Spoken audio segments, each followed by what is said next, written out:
शिव तत्व है, आपका विश्वास, आपका भरोसा, आपकी दृढ़ता। तो शिव कथा कहती है, भगवान गणेश जी का चरित्र कह रहा है, शंकर जी का चरित्र कह रहा है, सदानंद कार्तिकेय जी का चरित्र कह रहा है कि कार्तिकेय जी कहते हैं गणेश विधाता भाग्य लिखता है। ब्रह्मा जी का काम है लिखना, भगवान नारायण का काम है लिखना, पर महादेव का काम है तुम्हारे पूर्व के कर्म जो तुम कर कर आए हो। अगर शिव की भक्ति कर रहे हो तो उस कर्म के माध्यम से तुम्हारे बेकार कर्म को मिटा देना और अच्छे कर्म कर कर जिंदगी में आगे बढ़ जाओ, आगे बढ़ जाओ।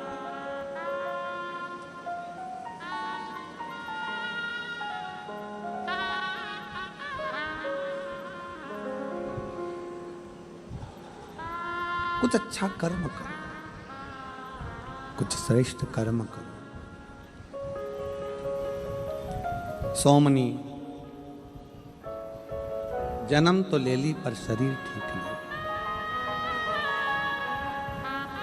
विधाता ने लिखकर भेज दिया कि पूर्व में इसने गलत कर्म किया है, इसलिए इसको भोगना है। इस कर्म में भी चंडाल के घर में जन्म लिया, तो चंडाल के घर में जन्म लेने पर भी चंडाल भगवान शंकर के मंदिर ले गया अपनी लड़की को गोदी में उठाकर। इसके शरीर में रोग है,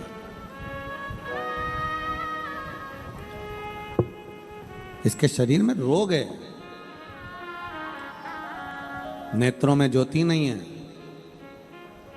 कहीं शंकर भगवान की करुणा हुई, वो लड़की बड़ी हुई, चंडाल मर गया, अकेली रह गई, आंख नहीं थी, कोई ने ले जाकर महाबलेश्वर की पवित्र भूमि गोकर्ण क्षेत्र में उसको छोड़ दिया। वो भिक्षा मांगने लगी, भीख मांगने लगी, भिक्षा मांग।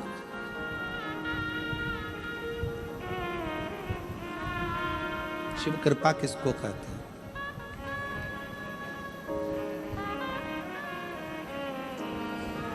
शिव की उदारता किसको कहते हैं? शिव की दया किसको कहते हैं? गोकर्ण क्षेत्र में महाबलेश्वर की भूमि पर भीख मांग रही थी। हंसी करता करता एक बच्चा आया, एक बेलपत्र उठाकर उसके कटोरे में, भीख के कटोरे में, भिक्षा के पात्र में डाल दिया।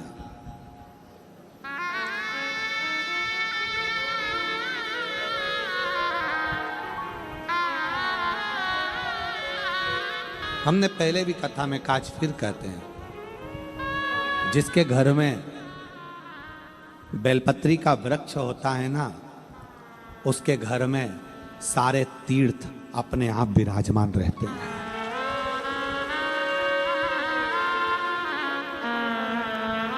जिसने अपनी जिंदगी में एक बार अगर किसी बेलपत्र के वृक्ष का रोपण किया है, बेलपत्री का वृक्ष लगाया है, बेलपत्री का पौधा लगाया है, उसको हजारों हजारों अश्वमेध यज्ञ का फल एक क्षण में प्राप्त हो जाता है।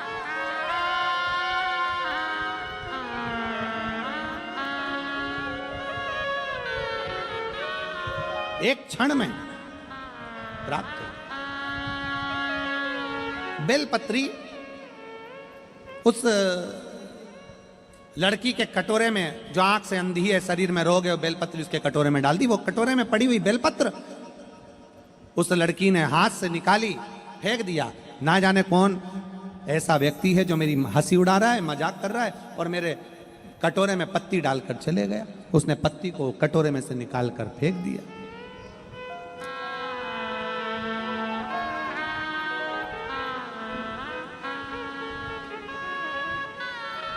जब पत्ती को निकालकर फेंका, पत्ती को जमीन पर पटका, पत्ती हवा में उड़ते उड़ते उड़ते उड़ते उड़ते उड़ते शंकर जी के मंदिर में पहुंच गई, महाबलेश्वर के मंदिर में पहुंच गई। और महाबलेश्वर के मंदिर में जैसे ही हवा का झोंका चढ़ा, वो पत्ती का, सूखी हुई पत्ती का टुकड़ा मात्र, एक अंश मात्र पत्ती का टुकड़ा शंकर के शिवलिंग पर चढ़ गया, शिवलिंग पर चढ़ा। और बाबा देव अधिदेव महादेव की ऐसी कृपा हो गई, उसी क्षण में उस लड़की का जो शरीर कोढ़ से ग्रसित था, आंख से अंधी थी, उसी समय पर उसके प्राण छूटते हैं। शंकर भगवान नंदी पर बिठाकर उसे कैलाश धाम लेकर चले। देवता आश्चर्य करने लगे। ब्रह्मा जी भगवान विष्णु के पास आकर खड़े हो गए। ब्रह्मा भगवान विष्णु के पास में, नारायण के पास में आकर खड़े हो गए। प्रभु को धन्यवाद। नारायण भगवान ब्रह्मा भाग्य लिख,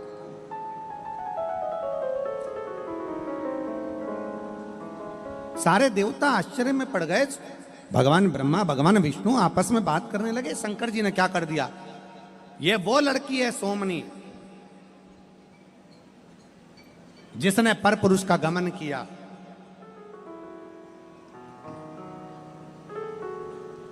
व्यभिचारिणी हो गई, गाय का बछड़ा मार दिया, कितना कितना पाप किया इसने। और दूसरा जन्म चंडाल के घर में पाया, फिर भोग रही थी। पर शंकर भगवान ये क्या कर दिया, इसने तो शिव जी का नाम भी नहीं लिया, इसने तो शंकर की आराधना भी नहीं करी, इसने तो शिव की उपासना भी नहीं करी, फिर इसको इतना फल कैसे मिल गया। तब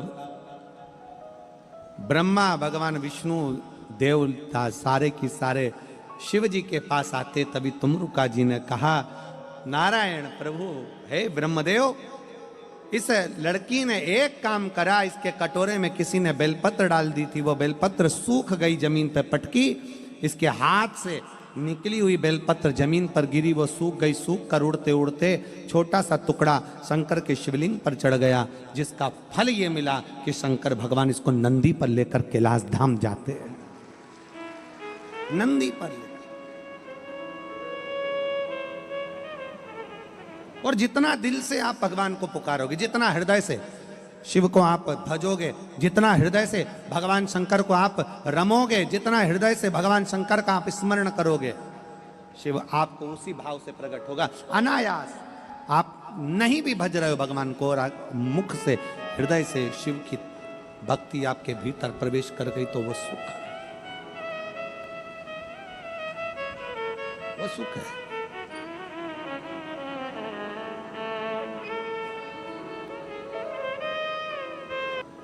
किसी भी भाव से आप भगवान शंकर की भक्ति कर रहे हैं, शिव की भक्ति स्वीकार करते हैं शिव, किसी भी भाव से।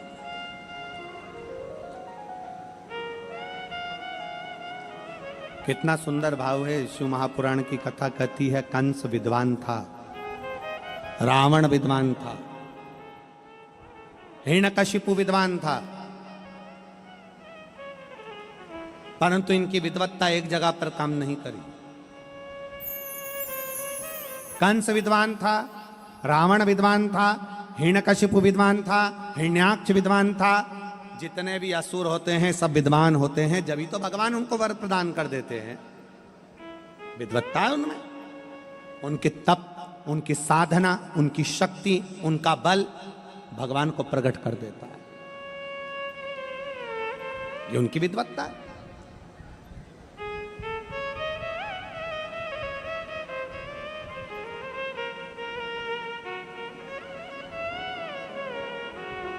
सब कुछ मांगा उन्होंने। सबसे पहले क्या मांगते हैं असुर? असुर सबसे पहले क्या मांगते हैं? हे भगवान वर दीजिए, हमारे प्राण ना छूटे, हमारा शरीर नहीं छूटना चाहिए, ये वर दे दीजिए हमको, ये वर हमें प्रदान कर दीजिए, हमारे प्राण ना छूटे, ऐसी कृपा कर दीजिए।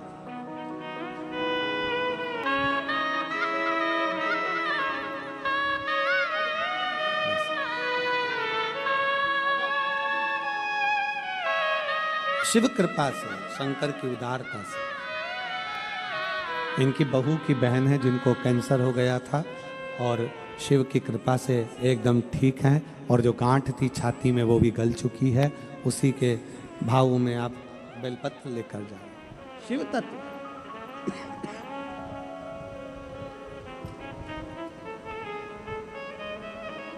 असुरों ने मांगा,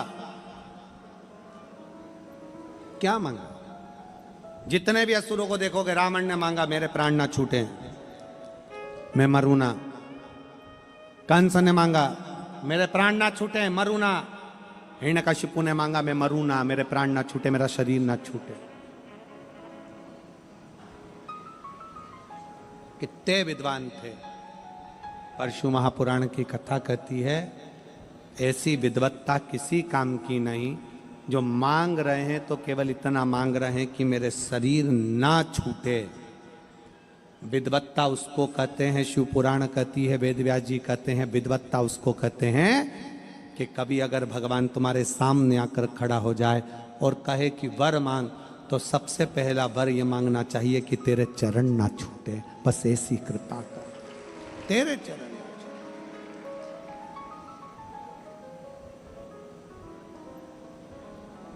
तेरा चरण ना छूटे, इतनी कृपा कर दो कि तुम्हारे चरण ना छूटे। जैसे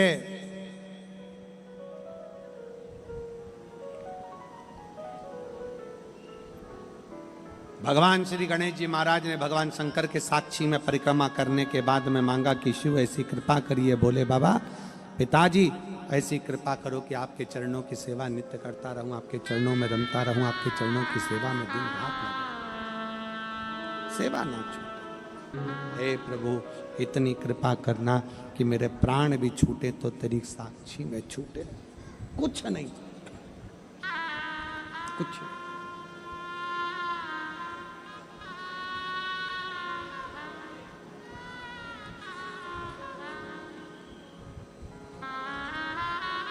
भगवान से बस मांगो उतना, तेरे चरणारविंद की सेवा, इससे ज्यादा कुछ। तो हे शंकर इतनी करुणा करना, इतनी कृपा करना, इतनी दया करना, इतनी कृपा करना शिव कि अंत समय तक तेरे चरणों की सेवा करते रहूं और तब मेरे प्राण छूटे, तब मेरे कोई कष्ट नहीं, कोई कष्ट।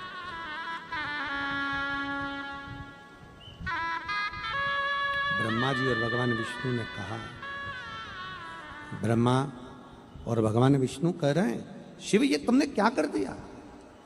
बाबा आप ये क्या कर रहे हो? ये वो लड़की है जिसने पाप कर्म करा और आपने उसको नंदी पर बिठाकर कैलाश ले गए, नंदी पर बिठाकर। शंकर भगवान कहते हैं विधाता का काम है भाग्य लिखना और देव अधिदेव महादेव का काम है भाग्य को पलटना, लिखा हुआ पलट देना, ये शिव का काम। देवता का काम है भाग्य लिखना, देव का काम है भाग्य लिखना और देव अधिदेव महादेव का काम है भाग्य को भाग्य को पलटना।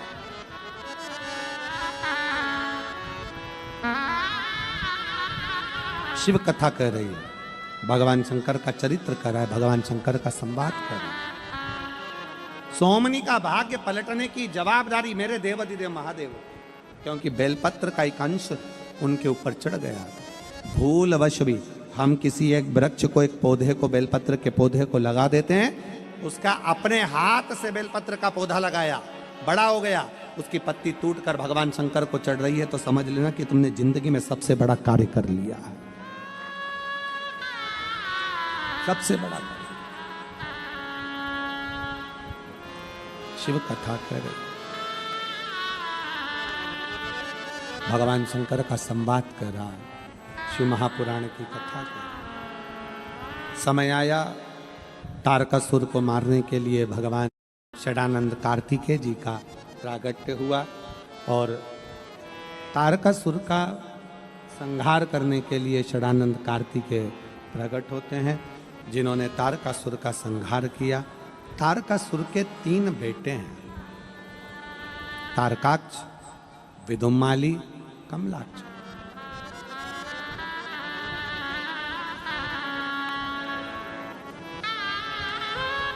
जिनको मारने के लिए भगवान शंकर ने